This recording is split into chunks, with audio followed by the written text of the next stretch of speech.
இந்த நூற்றாண்டில் ஒரு மகத்தான மனிதனாக அறியப்பட்டவர் பெருந்தலைவர் காமராசர் ஐயா அவர்கள்.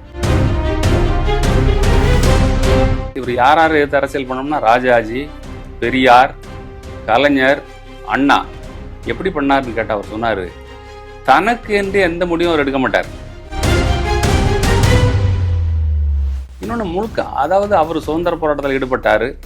அதுக்கப்புறம் முதலமைச்சர் ஆனதுனால அந்த மக்களுக்கு என்ன செய்யணுங்கிறது அவருடைய இதாக இருந்தது. இதுலேருந்து என்ன சுரண்டணும் அப்படிங்கிறது கிடையாது. அதாவது ஒரு தொழிலதிபர் காமராஜர் கல்யாணத்துக்கு கூப்பிட வந்தார். ஒரு தாம்பாளத்தில் பார்த்தீங்கன்னா பட்டு சட்டை, பட்டு வேஷ்டி தூக்கி வீசுறான்ட்டார். ஏன்னா நான் இன்னைக்கிடா பட்டு சட்டை பட்டு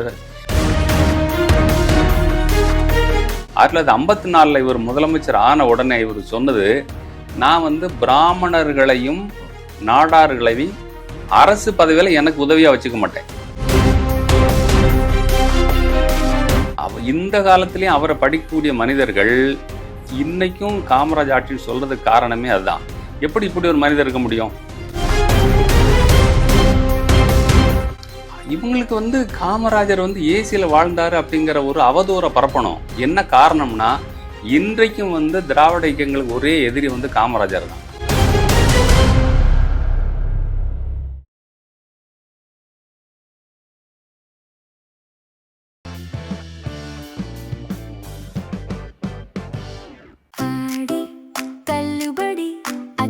பேரும் அல்லம்படி 6 முதல் 60% வரை ஆடி தள்ளுபடியுடன் சூப்பர் சரவணா ஸ்டோர்ஸ், சென்னை, மதுரை, கோவை.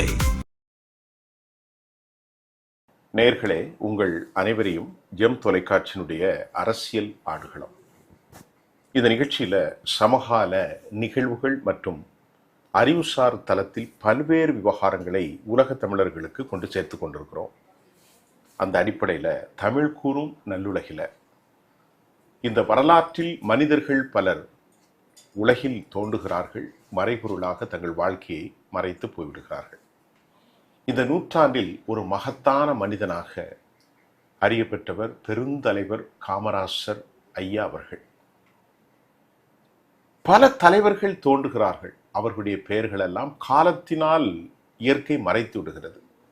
இன்று கூட தமிழ்நாட்டில் யதார்த்த மனநிலையில் பாருங்கள், காமராசருடைய ஆட்சியைத்தான் கொண்டு வருவேன், கக்கனை போன்று தான் உருவாகுவேன். இப்படிப்பட்ட ஒரு இயற்கை சூட்சமம், உந்துதல், எண்ண ஓட்டம் ஏன் ஏற்பட்டது? உலகத்தில் என்னதான் இருந்தாலும் திரைக்காவியங்களுக்கென்று ஒரு சிறந்த ஒரு மதிப்பீடும் மக்களை எளிதாக கொண்டு அவர்கள் அடையக்கூடிய ஒரு அற்புதமான இன்ஸ்ட்ருமெண்ட்ஸ் சொல்லலாம். நான் இன்னைக்கு அந்த விஷயத்தில் காமராஜருடைய வாழ்க்கை, திருக்குறள் என்ற படத்தை அதையும் எடுத்திருக்கிற கண்ணியத்துக்குரிய இயக்குனர் திரு ஏஜே பாலகிருஷ்ணன் ஐயா அவர்களே நிறைய விஷயங்களை கதைப்பதற்காக நான் இந்த நிகழ்வில் அமர்ந்திருக்கிறேன். நம்முடைய சிறப்பு விருந்தினர் ஏஜே பாலகிருஷ்ணன் அவர்களை வரவேற்கிறேன். ஐயா வாங்க. வணக்கம். இந்த மாதிரி ஒரு படத்தை எடுத்திருக்கீங்க, கமர்ஷியலா எந்த வெற்றியும் உங்களுக்கு இருக்காதோ என்று நான் எண்ணுகிறேன். அப்படித்தான் நான் நினைக்கிறேன். அதை பற்றி நான் உங்களுக்கு கதைக்கவில்லை. நோக்கம் என்ன? இந்த சமூகத்திற்கு எதை நீங்கள் விட்டு செல்ல நினைத்தீர்கள்? எதற்காக இந்த படைப்பு? அது நான் 1994 பாம்பேலேருந்து சென்னைக்கு வந்தேன். வந்த உடனே காமராஜர் பற்றி ஒரு புத்தகத்தை வாசிக்கிற மாதிரி எனக்கு ஒரு வாய்ப்பு கிடைச்சது. சரி. அதை படிக்கும்போது தான் சமகாலத்தில் அரசியல் எப்படி செயல்படுது, இப்படி ஒரு வினோதமான மனிதர் இருந்திருக்கிறாரே.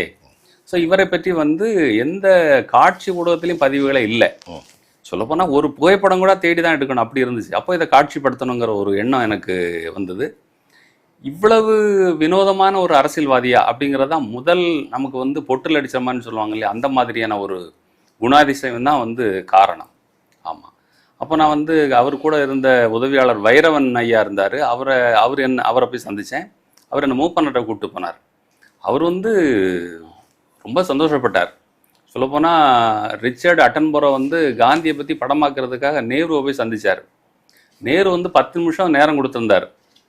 ஆனால் இவங்க படமாக்க போகிறேன்னு சொன்னதுக்கப்புறம் மணிக்கணக்காக பேசினார் நேரு.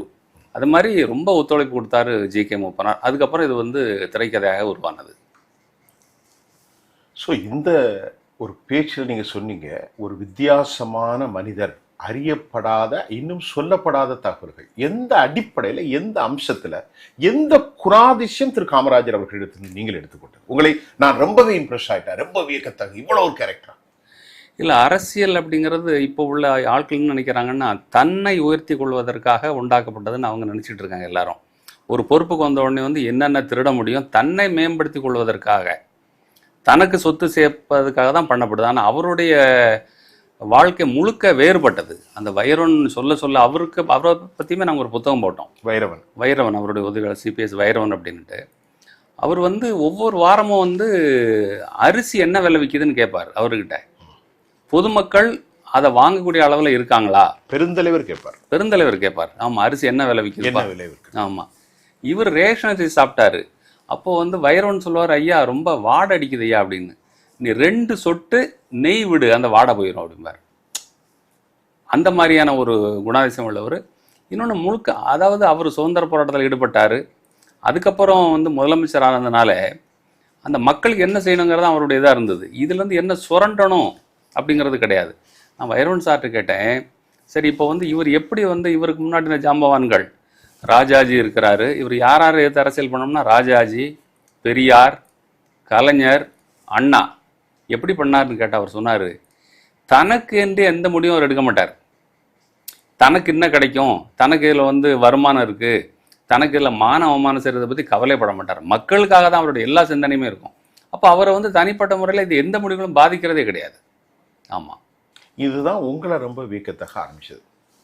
இல்லை, இந்த காலத்துலேயும் அவரை படிக்கக்கூடிய மனிதர்கள் இன்னைக்கும் காமராஜ் ஆட்சின்னு சொல்கிறதுக்கு காரணமே அதுதான். எப்படி இப்படி ஒரு மனிதர் இருக்க முடியும்?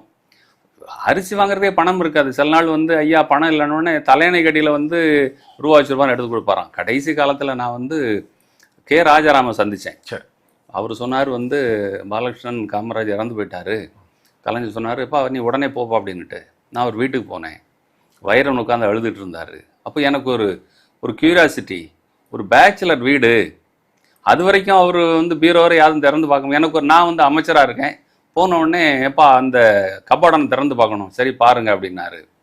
அந்த கபோர்டை திறந்தேன், 110 ரூபா இருந்துச்சு. வெறும் 110 ரூபா. என் கண்ணில் இருந்து கண்ணீர் பொலன்னு கொட்ட ஆரம்பிச்சிச்சு அப்படின்னாரு. 9 ஆண்டுகள் வந்து தமிழ்நாடு முதலமைச்சராக இருந்திருக்கிறாரு.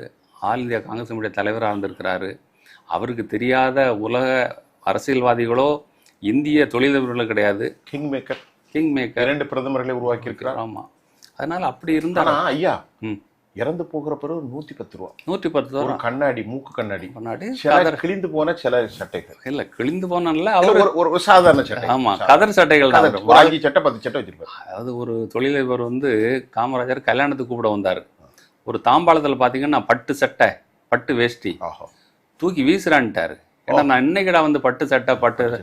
இன்னைக்கு ஏஐல பார்த்தீங்கன்னா இந்த இளைய சமுதாயம் கையில் ஒரு வாட்சு, பட்டு சட்டை, பட்டு வேஷ்டி போட்டுட்டு இருக்காங்க.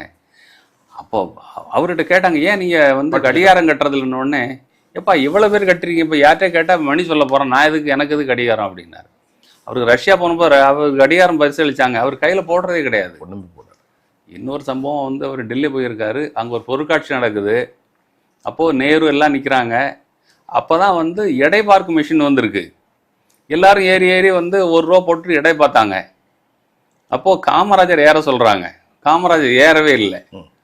உடனே நேரு சொல்கிறாரு, எப்பா அவர்கிட்ட 1 ரூபா இருக்காதுப்பா, எதுக்கு அவர் ஏற சொல்கிறீங்க அப்படின்னா. நேரு ஆமாம், பாக்கெட்டில் 1 ரூபா வச்சுக்கல. ஆமாம், அந்த மாதிரியான ஒரு மனிதர் அவர். அப்போது நீங்கள் இந்த காலத்து அரசியல்வாதிகளை பார்க்கும்போது ஊழல் பண்ணுறான், வருஷ கணக்காக வந்து ஆஸ்பத்திரியில் படுத்து கிடக்கிறான், உடம்பெல்லாம் ஊசியால் குத்துறாங்க. எவனா அதுலேருந்து பாடம் கற்றுக்கிறானா பார்த்தீங்களா? எவனா தன்னோட சுவடை விட்டுட்டு போகிறானா? நீங்கள் ஆட்கள் எண்ணி பாருங்க, இதில் யாருக்காவது நிம்மதியான சாவு வந்திருக்கா? இவங்கிட்ட இருந்து புதுசாக வர அரசியல் ஏதாவது பாடம் கற்றுக்கிறானா? நாட்டை சுரணும், எப்படி சாகிறான், எவ்வளோ ஊசியால் குத்தப்படுறான், எத்தனை ஆண்டுகள் வாய் பேசாமல் உட்காடுறான், கோமாவில் கிடக்கிறான், எப்படி செத்தானே தெரியாமல் போகிறான், இதை பற்றிலாம் இவங்களுக்கு இது இருக்கா பார்த்தீங்களா? சார், ஒரு துன்பத்திலிருந்து நம்ம வந்து கற்றுக்கணும், இன்னொரு இன்பத்தில் நம்ம கற்றுக்கணும். இதெல்லாம் செய்யும்போது நமக்கு வந்து இந்த மாதிரி நடக்குங்கிறத தெரிஞ்சுக்கணும். ஒரு சின்ன விஷயம், கோமால இருக்கிறான், பல நாட்கள் ஊசி குத்தப்படுகிறது, பல நாட்கள் வாய் பேசாமல். ஆமா எனக்கு புரிகிறது. ஆமா ஆனால் இந்த மாமனிதருடைய கடைசி வார்த்தையை நான் பார்த்து பலமுறை அழுதேன். வைரவா, விளக்கை அணைத்து போர். எப்படி பார்க்கிறீர்கள்? அதுவே வந்து ஒரு வைரவா, ஆமா விளக்கை அணைத்து விட்டு போ. இல்ல அது அந்த நாளே வினோதமான நாள். பாத்தீங்க அப்படின்னா காலையில வந்து இவர் காமராஜர் ஒரு பிரெட் டோஸ்ட் சாப்பிடுவார். அப்போ காலைல டோஸ்ட் மிஷினை போட போயிருக்காரு, மிஷின் வந்து வேலை செய்யலை.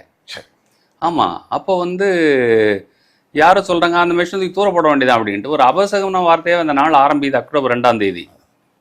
அப்புறம் பார்த்தா இவர் எப்போவுமே இவருடைய கதவு வந்து எப்போவுமே திறந்து தான் இருக்கும், உள்ள பூட்டுறது கிடையாது. அது வந்து டபுள் டோர், இப்படி உள்ள திறக்கிற மாதிரி இருக்கும். கதவு ஏசி ஓடிட்டு இருக்கும், கதவு உள்ள அவரு தாள் போடுவது கிடையாது. இவர் வெளில வரும்போது லைட் அணைச்சு தான் வருவார். யார்?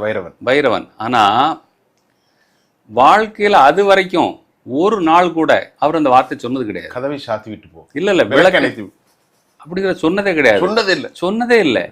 அன்னைக்கு தான் சொல்றாரு. அவர் விளக்க அணைச்சிட்டு வெளியில வர்றாரு. வெளியில வந்து கிச்சன்ல போயிட்டு ஏதோ டீ குடிக்கலாங்கிற மாதிரி போறாரு. அதுக்குள்ள டாக்டர் வராரு, சௌரிராஜன். வந்து உள்ள போனவர் தொட்டு பார்த்தாரு, ஜில்லுன்னு இருக்கு. 5 நிமிஷத்துல முடிஞ்ச கதை, அவ்வளவுதான். இப்போ கொஞ்சம் வாங்க. படுக்கவில்லை, யாருக்கும் வாழ்க்கையில் தொந்தரவு கொடுக்கவில்லை, கூப்பிட்டு கூட மருத்துவமனைக்கு கொண்டு செல்லவில்லை. ஆமா, வைரவா, விளக்கை அழைத்து விட்டு போ, உலகத்திலிருந்து போயா. ஆமா, எப்படி பார்க்கிறீங்க? இது உங்கள் படைப்புல நீங்க படைத்திருக்கிறீர்களா? இதுல உங்களுக்கு ஒரு தாக்கத்தை ஏற்படுத்தி இருக்குமே நான் நம்புகிறேன். ஆமா, நான் என்ன பாக்குறேன் வந்து நம்ம எப்படி பிறக்கிறோமோ அப்படியே சாகணும்னு நினைக்கிறேன் நான். மனிதர்கள் குழந்தைகளை போல. இப்ப காந்தி அப்படித்தானே, எவ்வளவு ஒரு செகண்ட்ல முடிஞ்சது. ஹேராம்ங்கிறதோட வாழ்க்கை முடிஞ்சிச்சு, அவ்வளவுதான். அதே மாதிரி வந்து படுத்துக்கிட்டு நீ ஏன்டா வந்து எங்களெல்லாம் வதைக்கிற அது இதெல்லாம் இல்லாம ஒரு அவருக்கு எந்த ஒரு ரெக்ரெட்ஸுமே கிடையாது வாழ்க்கையில. என்ன அப்படின்னா, என்னைக்கு இந்த நாட்டோட சுதந்திரம் பறிபோய் விட்டது, ஜனநாயகம் அழிந்து விட்டது என்று நினைத்தாரோ அவர் வந்து அந்த பூமி எடுத்துக்கிச்சு அப்படியே. அன்னைக்கு வந்து எலெக்ஷன் அறிவிச்சிருக்கணும், அது வழக்கமாக நடக்கிற சமாச்சாரம்.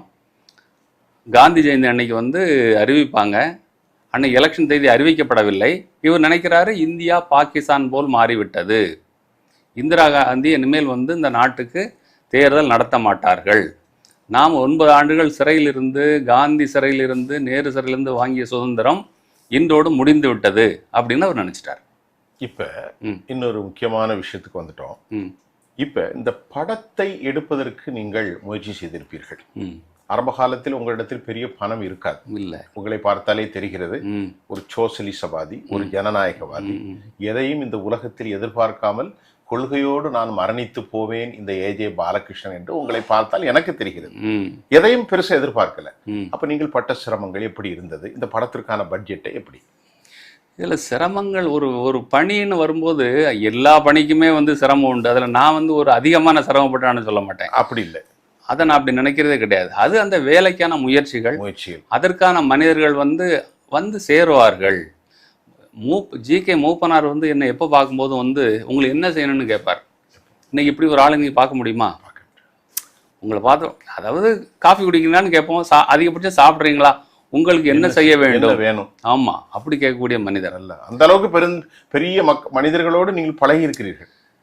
நாம எடுத்துக்கூடிய பணி நம்மள அந்த நிமிடம். மூப்பனார் இறந்து எத்தனை வருடம் ஆயிட்டு?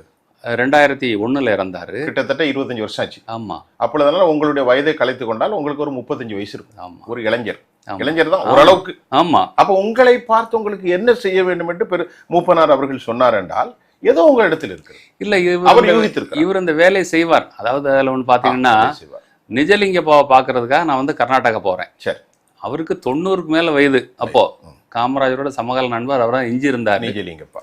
அவரை போய் பார்த்துட்டு வந்தேன். அவரை இன்டர்வியூ இப்போ எடுத்துட்டு வரேன். நான் வந்த உடனே இவர்கிட்ட போய் சொல்றேன், நிஜலிங்கப்பா ஐயா பார்த்துட்டு வந்தேன் அப்படின்னு. ட்ரஸ்ட்டுக்கு, காங்கிரஸ் ட்ரஸ்ட்டுக்கு ஃபோன் பண்ணாரு, பாலகிருஷ்ணன் 5 லட்ச ரூபா கொடுக்க சொல்லுங்க அப்படின்னாரு. அந்த வகையான மனிதர்கள். அதாவது ஒரு ஆள் இங்கிருந்து கேமராவெல்லாம் தூக்கிக்கிட்டு சித்திரதுர்கா, அதாவது கர்நாடகா பெங்களூர்ல இருந்து ஒரு 3.5 மணி நேரம் நீங்க ரோட்ல போய் அவரை சந்திச்சு வரும்போது அவருக்கு என்ன தோணுதுன்னா, இவ்வினை இவன் செய்யும் என்றாய்ந்து அவ்வினை அவன் கண் விடல் வள்ளுவன் பார். ஆமா, இந்த வேலையை அவர் இவன் செய்வான். ஆமா, he is a deserved person. ஆமா. இன்னொன்னு கூட்டிட்டு போறது யாரு? வைரவன். காமராஜர் கூட 25 ஆண்டுகள் இருந்த ஆள் வந்து கூட்டிட்டு போறாரு. அப்போ அவருக்கு ஒரு நம்பிக்கை, அவர் நம்பிக்கை அந்த வேலையை அந்த கடமை நம்ம செஞ்சோம். இப்போ 2004 இந்த படத்தை எடுத்தீர்கள். ஆமா. 2014 கொஞ்சம் அதிகபட்சமாக சேர்த்தீர்கள். ஆமா. அதில் ஒரு அரை மணி நேரம் ஷூட் பண்ணீங்க. ஆமா. நீங்கள் ஒரு பேட்டியில ஹிந்துல கொடுத்திருக்கீங்க. அதாவது இன்னும் பல சேர்க்கப்படாத விஷயங்கள். அவர் மரணிக்கின்ற போது அவருடைய வைப்பறையில் 110 ரூபாய் இருந்ததை காட்சிப்படுத்த வேண்டும். ஆமா. அது மட்டும் இல்லாம டெல்லி அரசியல் சேர்க்கப்படவில்லை. இப்படிப்பட்ட சில உணர்வுகளாக சிலர் சொல்லியிருந்தார்கள். இதை எப்படி காட்சிப்படுத்தினீர்கள்? இதை எப்படி? அதில் ஒரு பகுதியை நாங்கள் சேர்த்தோம். என்ன காரணம்னா, நான் ஒரு ஆசிரியரை சந்தித்தேன். அவர் சொன்னார், நான் தான் வந்து அந்த எஸ்டேட் டேக்ஸ்னு ஒரு டேக்ஸ் இருந்தது அந்த காலத்தில். அதாவது ஒரு ஆள் இறந்த உடனே அவங்க வீட்டில் போயிட்டு சொத்து மதிப்பு எடுக்கிறது அந்த காலத்தில் இருந்திருக்கு. இவர் வீட்டுக்கும் அவர் போகிறாரு. இவர் வந்து கார்பரேஷன் அதிகாரியாக போகிறாரு. போன உடனே எல்லாத்தையும் ரெக்கார்ட்ஸ் எல்லாம் பார்க்குறாங்க. அதை நாங்கள் இது திரும்ப சேர்த்துருக்கோம் அந்த படத்தில், டிஜிட்டலாக பண்ண போது. அப்போ வந்து எதுவுமே இல்லை, அவர் சொத்துங்கிறது வந்து எதுவுமே கிடையாது. பெருந்தலைவர் வீட்டில் கார் வந்து டிவிஎஸ் அவருக்கு கொடுத்தது. என்னென்னமோ இப்போ வந்து சிலர் வந்து சரித்திரமே தெரியாதவங்க அந்த வீடு டிவிஎஸ் வந்து அவர் வாங்கி கொடுத்தாங்க. சும்மா சிலர் வந்து சரித்திரம் பேசுகிறவங்கிற மாதிரி சொல்லிட்டு இருப்பாங்க. அது வாடகை வீடு, அவர் வாழ்க்கை பூரா வாடகை வீடு தான். அப்போ அப்போ வந்து இவங்க அதில் எழுதணும். என்னன்னு எழுதுறதுன்னா, ஒரு ஆள் இப்போ ஏழைன்னு எழுதுங்கன்னு இல்லைங்க, பரம ஏழைன்னு எழுதுங்க. ஏன்னா ஒன்றுமே இல்லை அவர்கிட்ட, சொத்துன்னு எதுவுமே கிடையாது அப்படின்னு எழுதுறாங்க. ஒன்றுமே கிடையாது. ஆமாம், அதுதாங்க சரியான வாழ்க்கை. அரசியல்வாதிக்கு அதாங்க, அப்படிதாங்க இருக்கணும் வாழ்க்கை. ஐயா, இப்போ ஒரு கேள்வி. இன்றைக்கு எனது ஊழல் என்பது டெமோக்ரஸியில் ஒரு பார்ட்டாக எல்லாரும் ஏற்றுக்கிறாங்க. கொடுப்பதை குடிச்சிட்டு வேலை செய்ய முடிஞ்சிட்டு போப்பா அப்படின்னு மக்கள் அந்த முடிவுக்கு வந்துட்டாங்க. இந்த காலகட்டங்களில் அப்படியே திரும்பி பார்க்குற ஒரு 55 ஆண்டுகளுக்கு முன்பு இந்த மனிதர் என்ன நோக்கையா, இவ்வளவு துல்லியமா, இவ்வளவு பரிசுத்தமா, எதையுமே இல்லாம அம்மாட்ட போய் சொல்றாரு, என்ன பைப்புங்க இருக்கு, யார் போட்டா, ஊராட்சி ஒன்றிய தலைவரை முடிச்சு கண்ணா கொண்டாந்து திட்டுறாரு. வயசான அந்த கிழவி என்னையா உடனே. ஆமாம், அதாவது பார்த்தீங்கன்னா, இப்போ நீங்கள் சொன்னீங்களே இந்த படம் எடுத்து வந்து 22 வருஷம் ஆச்சு. இந்த 22 ஆண்டில் நம்ம மூப்பனார் மாதிரி ஆள் கூட பார்க்க முடியல. ஏன்னா இன்னைக்கு வந்து அந்த படத்தை எடுக்க முடியாது. சொல்லப்போனால் இன்னைக்கு அந்த படத்தை எடுப்பதற்கு நமக்கு சப்போர்ட் பண்ணக்கூடிய மனிதர்கள் இல்லை. அன்றைக்கே உங்களுக்கு 80 லட்ச ரூபா ஆயிருக்கு. 80 லட்ச ரூபாய் பெரிய அமௌண்ட். ஆமாம், அதுக்கு வந்து அதுக்கப்புறம் மூப்பனார் மறைவுக்கு அப்புறம் வந்து ஜி.கே. வாசன் உதவுனார். அவர் ஒரு வார்த்தை சொன்னார். அவங்க ஒரு மூப்பனார் இறந்தது பெரிய ஷாக்கு, எல்லாம் அமைதியாயிட்டாங்க. அப்போ நான் போய் சொல்கிறேன் வந்து இதை மாதிரி அந்த இன்விடேஷன் இருந்துச்சு, அதை கொண்டு போய் கொடுக்குறேன். அதை பார்த்தாரு பாலகிருஷ்ணன், ஐயா ஆரம்பித்து வச்ச வேலை, இதை நம்ம முடிக்கணும். ஐயா வாசன் அவர்கள். ஆமாம், அவர் அப்படி தான் கிட்டத்தட்ட வந்து அவ்வளவு சப்போர்ட் பண்ணி அந்த படம் முடிஞ்சது, வெற்றிகரமாக வெளியிடப்பட்டது. நிறைய கான்ட்ரவர்சி, எமர்ஜென்சி பற்றி சொல்லணும். இப்போ அதில் ஒரு காங்கிரஸ்மேன், எமர்ஜென்சி பற்றி நீ சொல்லியிருக்கீங்க, இதை நீங்கள் எடுத்துட்டீங்கன்னா உங்களுக்கு 20 லட்ச ரூபா கொடுக்குறேன் அப்படின்னா. நான் சொன்னேன், எனக்கு நான் இந்திரா காந்தி எதிரியா, நான் எவ்வளவு சின்ன பையன், அவங்கள எதிர்க்கிற அளவு, அதனால் எது உண்மையாக சொல்லியிருக்கோம். அதெல்லாம் தாண்டி வந்தது இந்த படம். அது அவரோட இயல்பு. சொல்லப்போனால் தமிழ்நாட்டின் பொற்காலம் அப்படிங்கிறது நீங்கள் அந்த காலத்தில் பார்த்தீங்க அப்படின்னா ஒவ்வொருத்தருடைய கான்ட்ரிபியூஷனுமே ரொம்ப பெருசாக இருந்திருக்கும், மிகப்பெரிய. ஆமாம், அது ஒரு அந்த காலமே அப்படிப்பட்ட காலம். அவர் அந்த காலத்தோட ஒரு சிறப்பான ஒரு கனி. இப்போ நீங்க இயற்கை கொடுத்த சிறந்த கனி. இயற்கை கொடுத்த சிறந்த ஒரு கனி. நீங்க சொல்லுங்க. ஆமா, எதை சொல்ல வந்தீங்க? இப்ப நீங்க சொல்றீங்க இல்லையா, வந்து ஊழல் பெருகிட்டே இருக்கு. இப்போ வந்து இது நீரிழிவுக்காரங்களுக்கு வந்து உடல் ஒரு கால் இடத்துல அழுக ஆரம்பிச்சு அது அழுகிக்கிட்டே போகும். கேங்கரின் இப்போ இது அழுகிக்கிட்டு தான் போய்கிட்டு இருக்கு. ஆமா, அதாவது சுத்தம்ங்கிறது எப்பவுமே சுத்தம், கண்டிப்பா. அழுக்குங்கிறது அழுக்காகிட்டே போகும். இப்போ அப்படிதான் அது போய்கிட்டு இருக்கு. இது வந்து சரி பண்ணணும், காலம்தான் சரி பண்ணும். இல்லை, இப்போ பெருந்தலைவருடைய தோல்விக்கு அப்புறம் கிட்டத்தட்ட அந்த இயக்கத்தினுடைய அரசியல் வாழ்வு தமிழ்நாட்டில் இன்று வரைக்கும் இல்லை. ஆமாம், குஜா தூக்கும் நிலைக்குத்தான் போய்கொண்டிருக்கிற புரிந்திருப்பீர்கள். ஆமாம், பெருந்தலைவர் வந்து தோற்கடிக்கப்பட்டதின் ஒரு பொய்மையான செய்திகள் பரப்பப்பட்டதா? இன்றைக்கு அண்ணாவோட அவருடைய பெரிய அரசியல் ஒன்றும் இல்லை. சரி, அண்ணா ஒரு வருஷத்தில் இறந்து போய்விட்டார். பெருந்தலைவரை எதிர்த்து அண்ணா பேசியிருப்பார் அரசியல் ரீதியாக. திரு கருணாநிதிக்கும் மூதறிஞர் ராஜாஜிக்கும் காமராஜர் இப்படிப்பட்ட ஒரு தலைவர்களோடு அரசியலை பற்றி நீங்கள் அதை பிம்பப்படுத்தியிருக்கிறீர்களா? என்ன சொல்லிட்டு? ஆமாம், அதாவது சார், நாட்டுக்காக உழைப்பது வேறு, நாட்டை வைத்து சம்பாதிப்பது வேறு.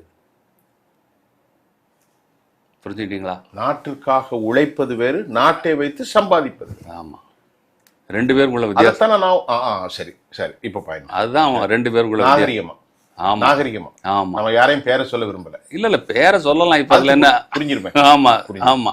என்னன்னா வந்து கோர்ட்டே சொன்னா இங்கு ஊழல் நடந்துள்ளது, ஆனால் விஞ்ஞானபூர்வமா நடந்திருக்கிறது. 76ல சர்க்காரியா கமிஷன். ஆமா அழகா ஆமா. பூச்சி மருந்து ஊழல், எந்த ஊழல் இல்லை, அவ்வளவு ஊழல் நடந்துச்சு. ஆமா, அதுதான் நான் சொன்னேன். அதோட இம்பாக்ட் எப்படி இருக்கும் பிற்காலத்துல.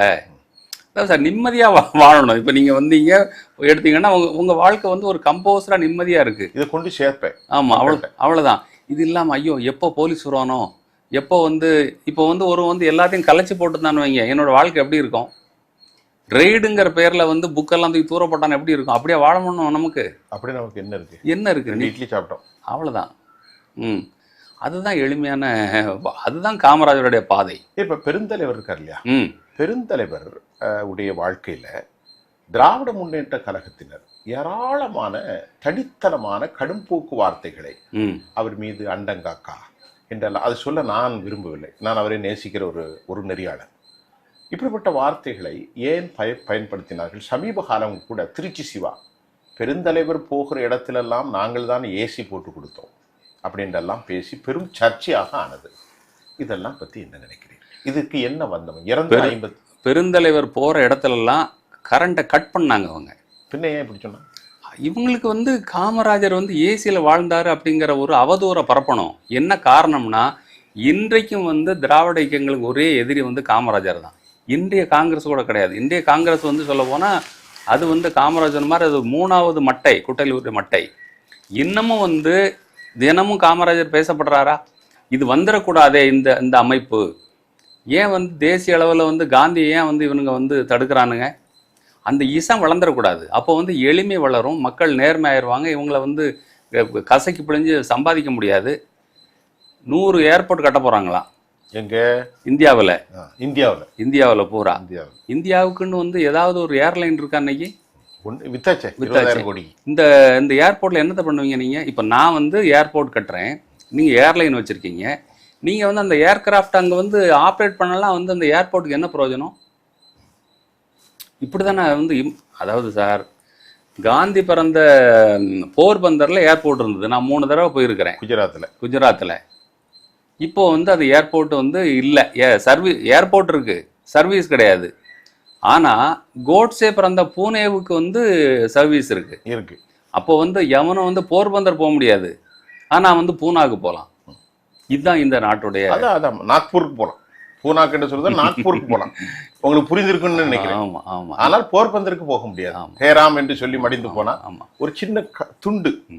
இதெல்லாம் ஐயா, இப்ப எல்லா தலைவர்கள் மீதும் ஊழல் புகார் வந்திருக்கிறது. இந்திய வரலாற்றுல நம்ம பாக்குறோம்.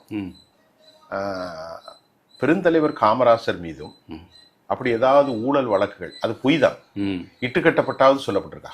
இட்டுக்கட்டப்பட்டாவது இல்ல. காமராஜர் எப்படி எவ்வளவு கொடுத்து வச்சவர் அப்படின்னா, உங்க வாயில சொல்லுங்க. எவ்வளவு கொடுத்து வச்சவர் அப்படின்னா, 76 எலெக்ஷனுக்காக வந்து அவர் வந்து நாடு பூரா இறங்கி வசூல் பண்றாரு. சரி.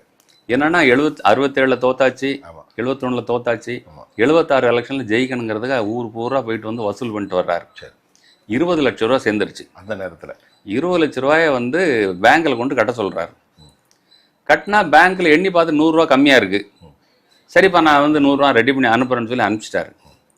பேங்க்ல போய் சேர்ந்துருச்சு, பணம் சேர்ந்துருச்சு. 5வது நாள்ல இறந்து போயிட்டாரு. 5 நாள் முன்னாடி அவர் இறந்துருந்தா என்ன ஆயிருக்கும் யோசிச்சு பாருங்களேன். அந்த பணம் அவர் வீட்டுல எல்லாம் இருந்திருக்கும். எவ்வளவு பெரிய விஷயத்த சொல்லிட்டீங்க. அது ஆமா, எவ்வளவு பெரிய விஷயம் இது. ஆமா, காமராஜர் வீட்டில் கட்டையாக ரூபாய் நோட்டுகள், 20 லட்சம் ரூபாய் பணம். அது அவரு பணம், கட்சி பணம். அது அதைத்தானே சொல்ல வரேன். காமராஜர் வீட்டில் கட்டையாக கள்ளப்பணம், பிராப்தம் உள்ளவர் அவர். அப்படி போட்டுருவாங்களே. ஆமா, வாய்ப்புண்டு. அருமையான விஷயம். அவ்வளவு பிராப்தம் உள்ளவர் அவர். வைரவன் ஐயா சொன்ன விஷயம், முக்கியமான விஷயம். இது யாருக்குமே தெரியாது. ஆமா. ஆனா வேறு தலைவர்கள் இயற்கையும் அவர் மீது பழிச்சொல் சொல்லாமல் தடுத்து விட்டு அப்படிதாங்க இருக்க முடியும். அவங்களுக்கே அந்த இயற்கை சப்போர்ட் பண்ணல, அப்புறம் இந்த இயற்கை எதுக்கு? மிக முக்கியமான ஒரு கேள்வி. ஒரு முறை ரொம்ப களைப்படைந்த நிலையில் நீங்க அந்த படத்தில் ஆக்கினீர்களா, வைரவனோடு ஐயாவோடு நீங்கள் பேசியிருக்கிறீர்கள். எப்பா வைரவா, இன்னைக்கு நல்ல அசைவம் சாப்பிடணும்பா அப்படின்னு சொல்றாரு. இவருக்கு கடுமையான ஒரு சந்தோஷம். நான் படித்தேன். ஆமா. கடைசியில் பாவம் 20 பைசாக்கா 10 பைசாக்கா 2 முட்டையை வாங்கி ஆக்க சொல்கிறார். ஆமா. ஏன் அவர் இப்படி வாழ்ந்தார் ஐயா? அவர் கொடுத்த சம்பளத்தில் கூட நல்லா சாப்பிட்டுருக்கலாமே, ஏன் இப்படியெல்லாம் ரொம்ப தன்னை வருத்தி கொண்டார், இவ்வளவு சிரமம்? இல்ல, அது வந்து ஒரு இயல்பான குணம். அதாவது பாத்தீங்கன்னா, இப்ப நான் இன்னைக்கு காலையில் நான் என்ன காமராஜரோட கம்பேர் பண்ணல, ஆனா ஒரு நியாயமான குணம் என்ன அப்படின்னா, நான் வந்து அருவியிலிருந்து 2 இட்லி ஒரு வடை வாங்குறேன், 161 ரூபா. எதிர பாத்தீங்கன்னா வந்து 205 ரூபா 2 இட்லி ஒரு வடை. இப்பதான் காலைல அதான் பேசிட்டு வந்தோம். ஆமா, இப்போ எனக்கு வந்து நான் அதை கொடுக்க முடியாதுன்னு கிடையாது, ஆனா அதை அநியாயமா கருதுறேன். ஆமா, இந்த பணத்தை 45 ரூபா கொடுக்கறது நான் அநியாயமா கருதுறேன். என்னால எனக்கு 45 ரூபா பெரிய பணம் கிடையாது. அப்போ காமராஜர் எப்படி இருந்திருப்பாரு பாருங்களேன். அவரை பத்தி படம் எடுத்த எனக்கே வந்து இந்த ஒரு சதவீதம் அநியாயம் வரும்போது அவர் எப்படி இருந்திருப்பாரு? இப்ப நீங்க பைரவன் ஐயாட்ட பேசுனீங்கல்ல, ஆமா, அவர் சொன்ன விஷயம் சில ஏதாவது ஒரு விஷயம் சொல்லுங்களேன். அற்புதமான விஷயங்கள் நிறைய உண்டு. இந்த கரண்ட் ஆஃப் பண்ண பைரவா ஒரு காலமும் சொல்லவில்லை, அக்டோபர் 2 தான் லைட் அணைக்க சொன்னார். இல்ல, இதுல எல்லாருமே உங்களை வைரவன்ட்ட நான் கேட்டேன் இந்த மாதிரி விஷயம். எல்லாருமே வருத்தப்பட்ட விஷயம் என்ன அப்படின்னா, காமராஜர் அம்மா அங்க வருவாங்க, பெரியம்மா, அவங்க அம்மா தாய் வந்தாங்கன்னா, இவர் காலைல வெளியில போயிட்டு வந்தாருன்னா வீட்டுல பார்த்தாருன்னா, என்னம்மா எப்போ வந்தீங்க? இப்பதாப்பா வந்தேன். எப்போ போறீங்கன்னு கேட்பார். அடுத்த கேள்வி, ஏன் அப்படி கேட்குது? அவங்க இங்க வந்து நிர்வாகத்துல வந்து யார தலையிடுவாங்க. இன்னொன்னு, அந்த அம்மாவோட கோணத்துல இருந்து பார்த்தா இவர் எப்படியாவது கல்யாணம் பண்ணிவாருன்னு கடைசி வரைக்கும் வந்து அந்த அம்மா நம்புறாங்க. ஒரு சாமானிய தாயினுடைய நம்பிக்கை. ஆமா, இந்திய சமூகத்தில் ஒரு தாயுடைய. ஆமா, என்னன்னா இவர் வி.கே. ராமசாமி கிட்ட வரைக்கும் சொல்லி விட்டுருக்காங்க, எப்பா நீ அடிக்கடி என் பையனை பாக்குறல்லப்பா, இதை சொல்ல, நீ கல்யாணம் பண்ணி சொல்ல அப்படின்லாம் வந்து அந்த அம்மா நினைச்சாங்க. அவங்க நினைக்கிறது வந்து இந்த சந்ததி தொடர்ந்து போகணும், பையன் வந்து நிம்மதியா இருக்கணும் அப்படின்னு அவங்க நினைச்சாங்க. அவருடைய சிந்தனை வேறு. ஆமா ஆமா, அவருடைய சிந்தனை பார்த்தீங்கன்னா, காந்தி வந்து ஒரு காலகட்டத்தில் தன்னுடைய மனைவிட்ட சொல்லிட்டு வந்து குடும்ப வாழ்க்கை விட்டு வெளியேறாரு. இந்த தாம்பத்தியம்ங்கிறது என்னோட சுதந்திர போராட்டத்துக்கு இடையூறா இருக்கு, கஸ்தூரிபாய். ஆமா, நம்ம விலகிக்கலாமா, நீ அதுக்கு சம்மதிக்கிறான்னு சொன்னதுக்கு விலகி வராரு. காமராஜர் அந்த மாதிரி தான் கிட்டத்தட்ட. அது எனக்கு உறுதிப்படுத்த முடியாத செய்தியா இருக்கு. நாட்டில் பல பேர் அதை மாதிரி வந்து இருக்கிறாங்க. அந்த சுதந்திர போராட்டத்தில் ஈடுபட்டவங்க எல்லாம் வந்து திருமணம் செய்யாமல், சுதந்திரம் கிடைக்கும் போது இவருக்கு வயசு வந்து 48 வயசு மேல தாண்டி போச்சுல்ல. ஆமா ஆமா, 48 வயசுனா ஒரு மத்தியதர வயசுக்கு வந்து ஆமா வந்துட்டாரு. அதனால வந்து 47 சுதந்திரம், இவர் 45 வயசு. ஆமா. இன்னொரு கேள்வியை நான் முக்கியமா வைக்கணும். திராவிட இயக்க சிந்தனைவாதிகள் பொது சமூகத்தில் நான் எல்லோருமும் கலந்து பேசக்கூடியார். காமராசர் தன் சாதிக்கு ஆதரவாக செயல்பட்டார் அப்படிங்கிற ஒரு பிம்பம் கட்டமைக்கப்பட்டிருக்கிறது. ஏன்னா ஒரு பத்திரிகையாளராக இதில் எந்த அளவிற்கு பின்புலம், இதில் எந்த அளவுக்கு உண்மை, சரியான தகவலோடு மக்களோடு கொண்டு சேர்க்கலாம்? ஆமாம், இதில் 2 விஷயம் அவர் சொன்னார். அவர் முதலமைச்சர் ஆன உடனே, அவர் முதல்வர் ஆற வரைக்கும் அவருக்கு நாடார சமூகம் எந்த உதவியும் செய்யவில்லை.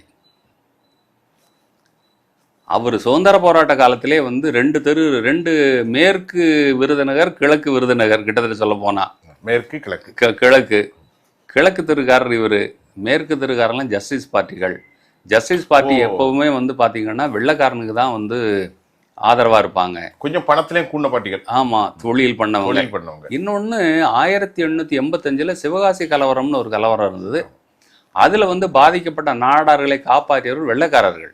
பலர் கோயில் உள்ள நுழையிற பிரச்சனை. ஆமா, அதுல பலர் இஸ்லாமியர்களாகவும் மாறி போனாங்க. இல்ல, திருட்டும் நடந்துச்சு. அதுல திருட்டு அடிதடி பெரிய கலவரமா இருந்துச்சு. அதனால வந்து வெள்ளைக்காரர்களே இவங்க உண்மையா இருந்தாங்க. அப்ப இது யார், வெள்ளைக்காரனை விரட்டுறதுக்கு இவன் புறப்பட்டு வந்தான்னா நம்மளை அடிச்சவன் திரும்ப வந்துருவானேன்னு இதை எதிர்பார்ந்தாங்க. சரி, இன்னொன்னு 54 வரைக்கும் இவர்கிட்ட யாரும் அண்டவே இல்லை, காமராஜர். ஆமா, நாடார்கள் வரவே இல்லை. 1954 இவர் முதலமைச்சர் ஆன உடனே இவர் சொன்னது, நான் வந்து பிராமணர்களையும் நாடார்களையும் அரசு பதவியில எனக்கு உதவியா வச்சுக்க மாட்டேன். இது ஒரு முக்கியமான செய்தி இல்லை? ஆமா, என்ன காரணம்னா, என்ன காரணம்? நாடான்னு அவனுக்கு வேண்டியவன்லாம் கொண்டு வந்துருவான், பிராமணர்கள் அவனுக்கு வேண்டியதெல்லாம் கொண்டு வந்துருவான் அப்படின்னு சொல்லிட்டார். ராஜாஜி கிட்ட உதவியாளர் இருந்தவர் விரட்டியார், தம்பி நீங்க எங்கூட இருக்க முடியாது, ஏன்னா நான் வந்து பிராமணன் வச்சுக்க மாட்டேன்ட்டார். வீட்டுல காஃபி கொடுக்கறது வைரம் வச்சுக்கிட்டாரு. வைரம்னால வந்து காமராஜரை இன்ஃப்ளூயன்ஸ் பண்ண முடியாது. அவர் ஒரு சமையல் அசிஸ்டண்டா தான் அப்படி வச்சுக்கிட்டாரு. அவர் நாடக சமூகத்தை சேர்ந்தவர். ஆமா, நாடகம். ஆனா அவருக்கு அரசியல் எந்த பின்பலம் அதிகாரம் எதுவுமே செய்யல. அப்படிப்பட்ட மனிதர் அவரு. இன்னொன்னு பாத்தீங்கன்னா, இந்த நீங்கள் இன்னைக்கு இருக்கக்கூடிய ரங்கநாதர்லேருந்து ஆரம்பித்து பாண்டி பஜார் இவங்க எப்போ வந்தாங்கன்னு நீங்கள் பார்த்தீங்க அப்படின்னா காமராஜர் சகாப்தம் 63 முடிஞ்சு போச்சு. 63. ஆமாம். சரி. அதுக்கப்புறம் வந்து அவர் இவங்கெல்லாம் எப்போ வந்தாங்க, ரங்கநாத் ஸ்ட்ரீட் எப்போ வந்துச்சு, இதயம் நல்லெண்ணெய் எப்போ வந்துச்சு பார்த்தீங்க அப்படின்னா எல்லாம் அதுக்கு அப்புறம் வந்திருப்பாங்க. தெரியும். ஆனால் என்ன இருக்கும் அப்படின்னா ஒரு இவங்களுக்குள்ள வந்து உற்சாகம் இருக்கும், எங்க ஆள் வந்து பொறுப்புல இருக்கு. அது எல்லோருக்கும் வர்றதானே, அவ்வளவுதான். வேற நான் ஆடவில்லை என்றாலும் என் சதையாடும். ஆனால் அவரை பொறுத்தவரை எதுவும் ஆடாது.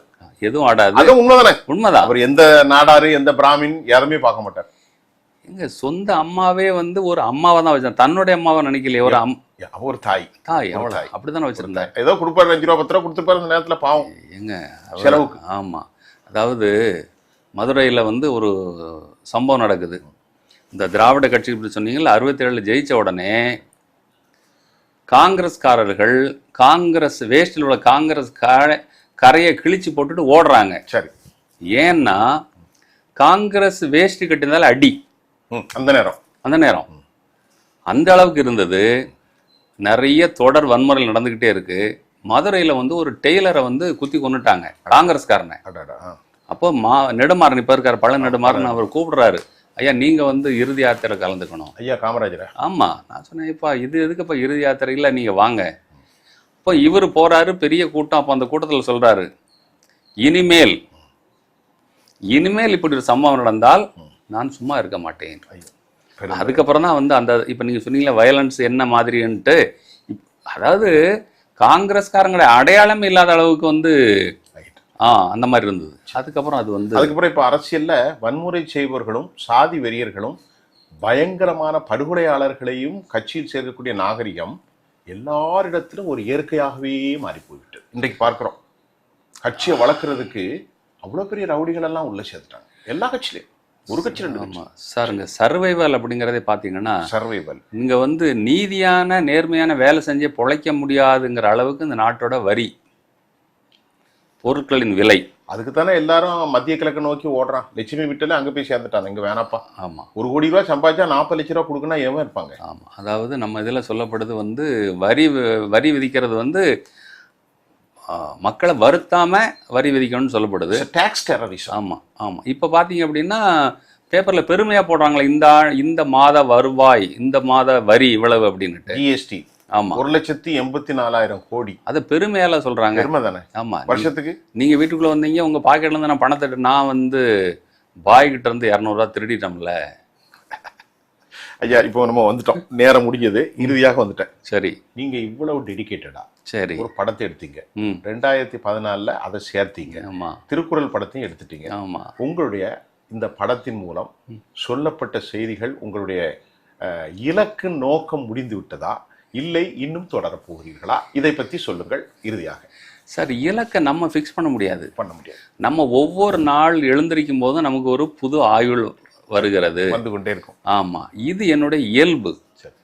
இந்த பணிகள் வந்து ஐயோ நான் வந்து நாட்டுக்கு தொண்டாட்டிட்டேன், நான் வந்து ரொம்ப கஷ்டப்பட்டு, அதெல்லாம் நான் வந்து என்னைக்குமே ஒவ்வொருத்தருக்கும் ஒரு சொல்ல போனா வந்து ஒரு 4 பிள்ளையை பத்தி வளர்க்குறோம், வாழ்க்கையில் எவ்வளவு கஷ்டப்படுவான். ஆமா. அதனால இது வந்து நான் கஷ்டப்பட்டுட்டேன் அப்படி என்னோட இயல்பு அது. நான் தான் ஒரு இன்டர்வியூல சொன்னேன், ஜானகிராமன் ஒரு கதையில சொல்லுவார். ஆமா. காட்டுக்குள்ள அவர் நடந்து போவார், வரப்புல வந்து ஒரு பூ பூத்து கிடக்கும். அவர் பார்த்த உடனே அது ஆச்சரியமா இருக்கும், யாருமே இங்க வர்றது கிடையாது. எப்படி இந்த பூ? ஆமா. நீ யாருக்காக பூத்திருக்கிறாய்? யாருக்காக பூத்திருக்கிறாய்? அது யார் உன்னை ரசிக்க போகிறாய், யார் உன்னை பறிக்க போகிறாய், யாருக்காக இந்த வரப்பினில் தனித்து இருக்கிறாய்? ஆமா. அது அதோட இயல்பு, அவ்வளவுதான். சரி. இப்போ நீங்க உங்க இயல்பு இருந்தாலும் இது வந்து சிரமப்பட்டு தான். இப்போது கூட நான் வரும்போது பார்த்தேன், ஒரு நண்பர் உங்கள்கிட்ட பேசுறாரு, அதை நம்ம இதை பதிவு செய்ய வேணாம். ஆனாலும் நீங்கள் இந்த தலைவருடைய படத்தை இது பண்றதுக்கு உங்களுக்காக இல்லை, ஒரு சிறிய அமௌண்ட், அது ஒரு பெரிய பேரம் பேசுறீங்க, அதுல உங்களுக்கு ஒண்ணுமே கிடையாது. இப்படித்தான் உலகம் இருக்கிறது. இருந்த போதிலும் வள்ளுவருடைய அந்த ப்ரொடக்ஷன் யூனிட்டை நான் பார்த்தேன். இதுல என்ன டிஃபர் பார்த்தீங்க? வள்ளுவனிடத்தில் என்ன செய்தி சொன்னீங்க? 1330 குறள். ஆமா. அதாவது சொல்ல போனா காமராஜரே வள்ளுவரோட ஒரு பிரதிநிதி தான். வள்ளுவர் எழுதினாரு, காமராஜர் வந்து அதை பல விஷயங்களை வந்து இம்ப்ளிமெண்ட் பண்ணவர். வள்ளுவருங்கிறத நம்ம என்ன தோணுது அப்படின்னா, அது ஒரு பெரிய கடல், அது வந்து ஒரு தியரி. ஓ 2000 வருஷம் முன்னாடி இவ்வளவு விஷயங்கள் இருந்திருக்கா? அற்புதம். இதை ஒரு மனிதர் வந்து இதெல்லாம் பற்றி எழுதுறதுக்கான ஒரு சூழல், ஒரே மனிதருக்கு எப்படி இவ்வளவு? இப்போ எனக்கு பார்த்தீங்கன்னா காமராஜ் பற்றி எடுத்தேன், காந்தி பற்றி ஒரு படம் எடுத்தேன். நான் வந்து ஒரு புகைப்பட கலைஞன், அவ்வளோதான். ஆனால் இவ்வளவு விஷயங்களை வந்து பல்வேறுபட்ட விஷயங்களை வந்து அனுபவபூர்வமாக ரெக்கார்ட் பண்ணுறதுக்கு எப்படி இந்த மனிதனுக்கு தோன்றியது? எல்லாமே இன்னைக்கு நடக்கிற அழகா சொல்றான். அது எப்படி சொன்ன ஞான புத்தி. ஆமாம். இன்னொன்று நான் உங்களை படித்தேன், இது மட்டும் கேட்குறேன். இந்தியா பாகிஸ்தானுக்குள் வெறுப்பு இருக்கிறது, உண்மையை வெளிக்கொண்டு வருவதற்கு நீங்கள் முயற்சி செய்து கொண்டிருக்கிறீர்கள், ஆவணப்படுத்த வேண்டும். உண்மைதானா? ஒரே சகோதரர்கள், அதை நான் படித்தேன். ஒரே சகோதரர்கள் தான். அது ஒரு பெரிய முயற்சி. அதை இந்த அளவுக்கு எடுக்க முடியாது. இல்லை, அதாவது அந்த விஷயம் இருக்கு இல்லையா, அது ஒரு தனி சப்ஜெக்ட். அதாவது பிரிவினையின் போது வந்து அங்கிருந்து வந்த இந்தியர்களை, முகமதியர்களை காந்தி சொன்னார், அவன் நம்முடைய விருந்தினன், அவனை வந்து நம்முடைய கோவில்களில் அவனை மாலையிட்டு வரவேற்று கோவிலில் தங்கவை அப்படின்னார். முகமதியனை கோவிலில் தங்கவை அப்படின்னார். அவன் நம்முடைய விருந்தினன் அப்படின்னுட்டு. இன்னைக்கு சாப்பாட்டுக்கு வழி இல்லாமல் வெஸ்ட் பெங்காலில் வந்து தங்கியிருக்கிறவனை எஸ்ஐஆருங்கிற பேரில் அவன் ஒரு துணி மூட்டையை தலையில் தூக்கி கொடுத்து நீ பங்களாதேஷ் ஓடிப்போ அப்படிங்கிறான். அவன் எதுக்கு வந்திருக்கான்? சோத்துக்கு வழி இல்லாமல் வந்திருக்கான். இந்த பாவங்களை சும்மா விடுமா? மனிதாபிமானமே இல்லாமல் வந்து, அதாவது சார், ஒரு மனிதன் வந்து அவன் நம்ம விருந்தினன்னா அவனை நம்ம வந்து அவன் என்ன அதாவது ஒரு அரசாங்கம் பார்த்தீங்கன்னா 4% இருக்கக்கூடிய பிராமண எதிர்த்து நடக்குது, இன்னொரு அரசாங்கம் 20% இருக்கக்கூடிய முகமதியர் எதிர்த்து நடக்குது. அதாவது ஒரு மைனாரிட்டி வந்து மெஜாரிட்டி எதிர்த்து அரசாங்கம் பண்ணா பரவாயில்ல, இங்க அப்படியே மாத்தி நடக்குது. நீங்க புரிஞ்சுக்கிறீங்களா? நீங்க இதை புரிஞ்சுக்கிட்டேன். ஆமா. இல்ல, இப்ப நீங்கள் சொல்லுகின்ற போது காமராஜரை கொலை செய்ய முயன்றவர்கள், காமராஜருக்கு யதார்த்த சித்தாந்தங்களுக்கு எதிரானவர்கள் இன்றைக்கு நாக்பூர்ல இருந்து காமராஜருக்கு உரிமை கொண்டாடுகிறார்களே, எப்படி பார்க்கிறீர்கள்? இல்ல, காமராஜர் பாத்தீங்கன்னா ஒரு பியூர் பிராண்டு, எந்த விதத்திலும் வந்து குற்றம் சொல்ல முடியாத ஒரு பியூர் பிராண்டு, அதுல டவுட்டே இல்லையே. ஆமா, அதை தாங்கள் சுவீகாரம் செய்து கொள்ள எல்லோரும் எல்லோரும். ஆமா, என்னென்ன வேற ஆளே கிடையாதுல்ல உங்களுக்கு. இப்போ வந்து எம்ஜிஆர் பாத்தீங்க அப்படின்னா அவருடைய காலத்துல வந்து சத்துணவுங்கிறத கொண்டு வந்தனாலதான் இன்னைக்கு எம்ஜிஆர் பேர் நிக்குது. இங்க இருந்தாலும் வந்துச்சு. ஆமா, இவர் முட்டை போட்டாரு. ஆமா, அப்படிதான். அவரை தாண்டி எதுவும் செய்ய. இந்த அம்மா சொல்லுவாங்களே, பர்வீன் தானே சொல்லுவாங்களே, உலகத்துல என்னென்னமோ நாட்டுல மாற்றங்கள் வரலாம், ஆனால் எல்லாவற்றுக்கும் அடிப்படை காமராஜ் திட்டமா தான் இருந்திருக்க முடியும். Very good. ஆமா. இன்னைக்கு உடனே சொல்லி முடிச்சிடலாம். கட்டப்படாத அணைகளும் இல்லை, பேசப்படாத தொழிற்சாலைகளும் இல்லை. உங்களுடைய படத்தை பார்க்கின்ற போது அந்த கேரக்டருக்கு, ஆர் வெங்கட்ராமனுக்கு, வைரவனுக்கு, பெருந்தலைவர் காமராஜருக்கு மதுரம் அவர் இன்றைக்கு நம்மிடத்தில் இல்லை, இறந்து போய்விட்டார். மிகச்சிறப்பான தேவைகளை நான் பார்த்தேன். என்னுடைய பிள்ளைகளெல்லாம் உட்கார்ந்து உங்களை பேட்டி காணுவதற்கு முன்பே பல வருஷமாக பார்த்துட்டு என் பிள்ளை என்கிட்ட கேட்டான், அப்பா இப்படி ஒரு சிறந்த தலைவன் இருக்கிறாரு, அவன் 2வது பையன் அமெரிக்கன் கம்பெனிலே வேலை பார்த்து கொண்டிருக்கிறான், இந்த மகத்தான தலைவரை இன்னும் நீங்கள் கொண்டு சேர்க்க வேண்டும். அது மட்டும் இல்லை, சத்தியத்திற்கும் உண்மைக்கும் ஜனநாயகத்துக்கும் ஒடுக்கப்பட்ட மக்களுக்கு எதிராகவும் நீதிக்காகவும் குறிப்பாக ஊழல் சமூகத்துக்கு எதிராகவும் அன்புக்குரிய நண்பர் ஏஜே பாலகிருஷ்ணன் அவருடைய பணி தொடர வேண்டும். இந்த நல்ல உள்ளத்தோடு எங்களுக்கு வாய்ப்பளித்த உங்களுக்கு உளப்பூர்வமான நன்றி. எனக்கு உங்களுக்கு மிக்க நன்றி. வணக்கம்.